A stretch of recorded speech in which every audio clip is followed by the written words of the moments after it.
And అందరికీ అక్షయపాత్ర channel స్వాగతం. ఈరోజు మనం ఉసిరికాయతో మురబ్బా చేసుకుందాం. నోరు బాగున్నప్పుడు పిల్లలకి రోజు ఒకటి ఇచ్చినా కూడా చాలా మంచిది అనమాట. షుగర్ పేషెంట్లు కూడా చాలా మంచిది. ఓకే, ఉసిరికాయ ముక్కలన్నీ కట్ చేసుకున్నాం కదా. కట్ చేసుకుని ఇప్పుడు దీంట్లోకి తగినంత సాల్ట్ వేసుకోవాలి. సాల్ట్ చూసుకుని కొంచెం తగినంత వేసుకుని తర్వాత ఈ మామిడి అల్లం ముక్కని నూరాను. మామిడి అల్లం ఇది ఆల్రెడీ జ్యూస్ చేసుకుని కూడా ఫ్రిడ్జ్ లో పెట్టుకుని స్క్యూబ్స్ లాగా కూడా తాగొచ్చు. కొంచెం లైట్ గా బెల్లం వేసాను. షుగర్ వేసుకోవచ్చు, నేను బెల్లం వేసాను. కొద్దిగా పుల్లగా తీయగా అలా ఉంటుంది. ఇంకొంచెం లెమన్ వాటర్ వేద్దాం.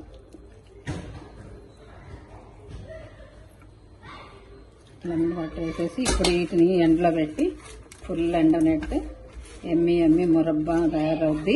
పిల్లలకు కూడా ఇవ్వచ్చు. మనం కూడా రోజు ఒక్కటి తిన్నా కూడా మనకి ఇమ్యూనిటీ డెవలప్ అవుతుంది. తొందరగా జలుబులు రావు అనమాట. ఇవి డైరెక్ట్ మనం జ్యూస్ చేసుకుని క్యూబ్స్ చేసుకుని కూడా పెట్టుకోవచ్చు. దానికంటే ఇక అలా పిల్లలు తాగమంటే తాగరు కదా, ఇలా తింటే మంచిగా ఉంటుందండి.